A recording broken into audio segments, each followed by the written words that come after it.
कलाकारांच्या घरी सुद्धा गणेशोत्सवाचा उत्साह दिसतोय। अभिनेता विवेक सांगळेच्या घरी सुद्धा बाप्पा विराजमान झालेले आहेत आणि विवेक सांगळेंसोबत संवाद साधला आमचे प्रतिनिधी श्रेयस सावंत यांनी। पाहूया। आनंद सगळीकडे, आनंदासाठी पण सज्ज आहोत, कारण बाप्पासाठी सज्ज आहोत।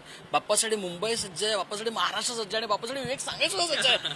भाई खूप भारी गोष्ट आहे। शूटिंग बिटिंग सगळीकडे एकीकडे, पण बाप्पाचं आगमन एकीकडे, आणि तू आगमनासाठी इकडे आलास, काय सांगशील?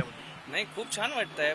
लालबागमध्ये चालू आहे यावर्षी, पहिल्यांदा माझा गणपती लालबागमध्येच बसणार आहे। सो खूप एक्सायटेड आहे मी। यंदाचं माझ्या घरातल्या बाप्पाचं 14वं वर्ष आहे। त्याआधी काकांकडे गणपती बसायचा, जो खूप काही वर्षांपासून बसतोय। सो खूप वेगळी एक्साइटमेंट आहे। आणि तू बाहेरचं वातावरण पाहिलं असशील, चालायला सुद्धा जागा नाही आहे रस्त्याने, पण खूप छान वाटतंय। खूप एक्सायटेड आहे इथे येऊन। आता मी बाप्पाची मूर्ती घेऊन जाणार आहे।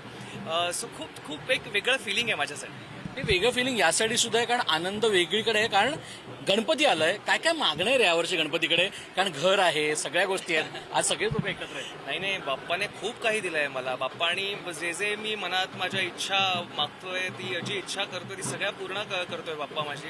यावर्षीच नवीन घरात शिफ्ट झालो आहे। सो बाप्पाने माझ्या स्वप्नांमधलं एक स्वप्न पूर्ण केलंय।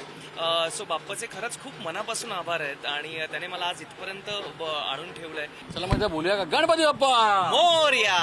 थँक्यू सो मच विवेक, थँक्यू सो मच। आपण बघू शकतो एकंदर पाहिलं विवेक सुद्धा सज्ज आहे, महाराष्ट्र सज्ज आहे, आणि आता बाप्पाचं आगमन प्रत्येक घरात होताना दिसतंय। मनोसोबत श्रेयस सावंत, पुढारी न्यूज, मुंबई।